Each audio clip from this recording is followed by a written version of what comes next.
Eccoci, buongiorno carissimi amici, finalmente riusciamo a contattarci. Buongiorno, come state? Bene, fa un po' caldo, però è la sua stagione.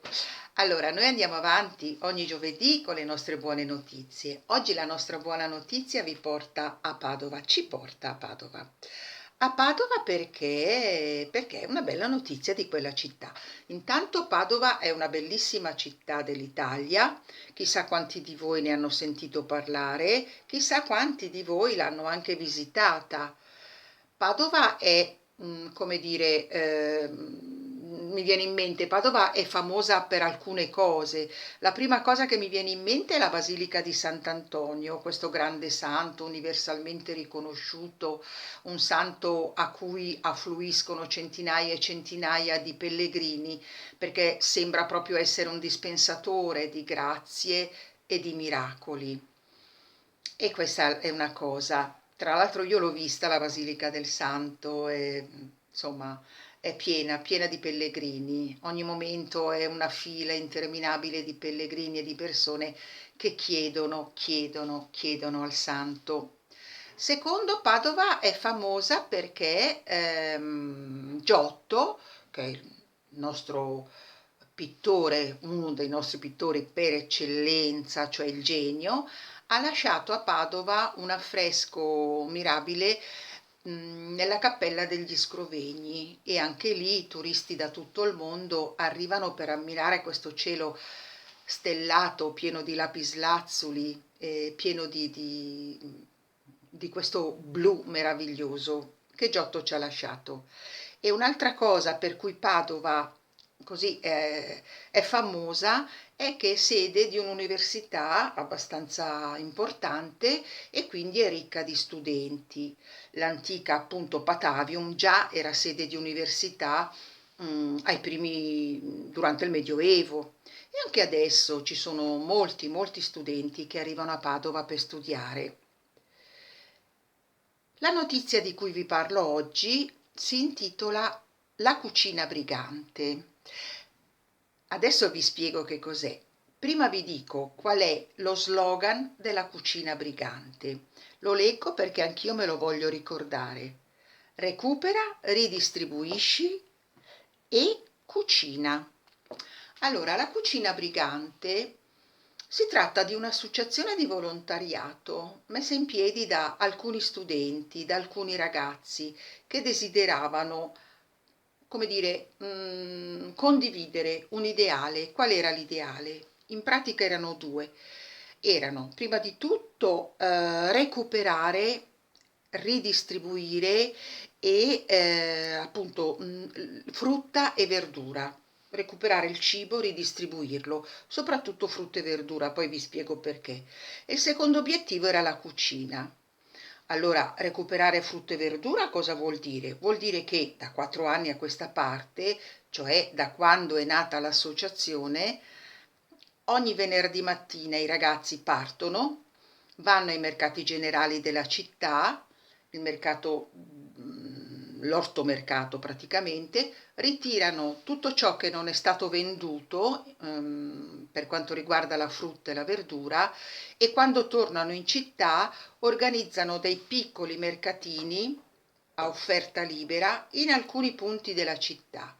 I clienti, tra virgolette, di questi mercati, di questi piccoli mercatini, sono di ogni estrazione, di ogni tipo, sono italiani, sono stranieri, sono persone anziane, sono studenti, e i ragazzi della cucina brigante, nel passaggio di una borsa con dell'insalata, sensibilizzano i ragazzi, gli acquirenti, su per esempio da dove arriva questa insalata.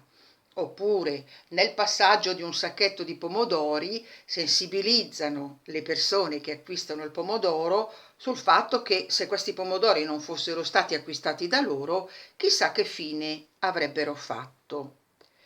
E questo è un aspetto. Quindi l'aspetto è quello di sensibilizzare l'opinione pubblica nel proprio territorio, senza fare grandi, proprio nel proprio territorio, lì intorno a dove vivono questi ragazzi, sull'utilizzo del cibo, sullo spreco alimentare. Secondo aspetto è la cucina. Perché la cucina? Perché cucinare coinvolge tutti. L'avete sperimentato anche voi, l'abbiamo sperimentato anche noi in casa di riposo quando facevamo l'attività di cucina. Cucinare veramente è un'attività che coinvolge tutti, perché tutti cucinano e tutti mangiano. Possono essere persone di tradizioni diverse, di culture diverse, di nazionalità diverse, di fedi diverse, ma tutti cucinano. E così organizzano il mercoledì sera questi ragazzi, hanno chiesto uno spazio al comune e in questo spazio la sera del mercoledì organizzano degli aperitivi, apericene, cene.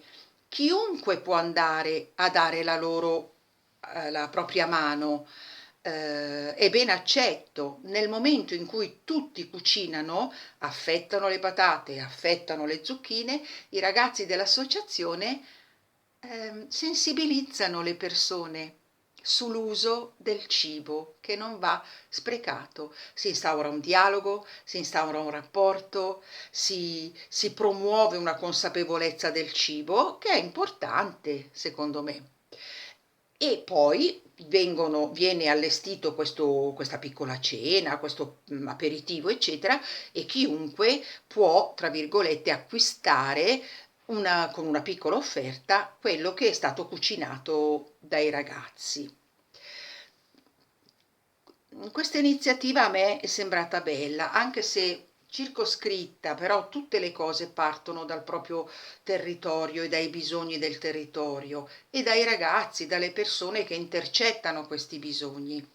Ora, il problema dello spreco alimentare è un problema che noi stiamo vivendo da molto tempo ed è un problema etico piuttosto pesante, nel senso che accanto a popolazioni che non hanno di che mangiare, e li vediamo tutti i giorni in televisione, popolazioni africane che a causa della siccità, a causa della mancanza di risorse tecnologiche, a causa dell'estrema povertà, insomma, i bambini li vedete anche voi, muoiono di fame, ma non solo i bambini e tutti. Accanto a questi poveri, indigenti, miseri, affamati, ci sono delle nazioni nel mondo, soprattutto le nazioni occidentali che sono per esempio la nostra Europa ricca, gli Stati Uniti ricchissimi, sono società opulente, ricche, ma ricche in modo non direi negativo nel senso che non danno valore a ciò che possiedono, a ciò che hanno e a ciò che possono consumare. Quindi accanto a popolazioni affamate ci sono popolazioni che sprecano il cibo, ma noi siamo anche noi tra queste popolazioni che sprecano il cibo. Sprecare il cibo non è soltanto uno spreco di un costo, non so, a fronte di 100 kg di pomodori raccolti, 10 li butto in pattumiera e ho sprecato dei soldi. Certamente è uno spreco di soldi, di costo, ma è un costo anche per la natura, perché coltivare 100 kg di pomodori significa mettere in campo risorse naturali, acqua, risorse umane, tecnologia. Perché io devo sprecare questa cosa?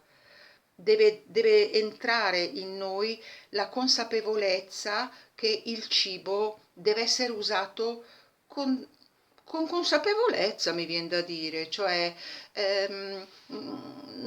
oltretutto avendo cercando di adottare uno stile alimentare equo, una cosa equa, si sta anche meglio fisicamente. Sapete quanti obesi ci sono in America? Proprio perché negli Stati Uniti, proprio perché lì si affonda nei panini, nelle maionesi, nella Coca-Cola, nelle patatine fritte, negli hot dog e tutte queste cose. E a me è sembrata una bella iniziativa. Tra l'altro, questi ragazzi della Cucina Brigante hanno stretto nel corso del tempo, perché ormai, ripeto, è dal 2016, sono 4 anni che fanno questo tipo di promozione, di sensibilizzazione, hanno promosso nel corso del tempo una serie di rapporti col territorio, con la città, con le associazioni della città, un dialogo molto proficuo, per cui hanno stretto rapporti con l'Auser, che è l'associazione che si occupa degli anziani, hanno stretto rapporti con i frati della Basilica di Sant'Antonio, hanno stretto rapporto con le associazioni comunali. Insomma, da una piccola cosa diventa una rete benefica, una rete benefica. La Cucina Brigante, i soci, i volontari della Cucina Brigante ci tengono a sottolineare che loro non danno da mangiare agli affamati, tra virgolette, cioè l'obiettivo della loro azione non è quello di raccogliere del cibo che avanza per poterlo donare a chi è meno fortunato di noi e versa in condizioni di grande difficoltà, ma è quello di sensibilizzare. Però effettivamente queste due cose non sono disgiunte, perché se io mi rendo consapevole che non devo sprecare cibo e vado a prendere ciò che avanza ai mercati generali e poi lo ridistribuisco, significa che faccio arrivare questo cibo a persone che non ce l'hanno. Quindi inevitabilmente la mia azione ricade anche non sotto forma di assistenzialismo, ma sotto forma di aiuto. Da una parte non spreco il cibo, dall'altra aiuto persone che non riescono ad arrivare alla fine del mese. Possono essere anziani, possono essere studenti che per mantenersi agli studi fanno fatica. E quindi queste cose secondo me non vanno, non possono essere disgiunte, perché se no non avrebbe senso la lotta allo spreco alimentare. Eccoci, abbiamo terminato la nostra buona notizia. Oggi siamo partiti per Padova. Abbiamo visto una piccola realtà del territorio dove alcuni ragazzi, alcuni studenti giovani si sono messi insieme per condividere un ideale, che è la lotta allo spreco alimentare. Spero che ci insegni sempre qualcosa e queste piccole buone notizie sempre hanno proprio questo risvolto di farci riflettere, di insegnarci qualcosa di bello e di buono che succede nel mondo, perché le buone notizie, lo diciamo sempre, ci sono e come.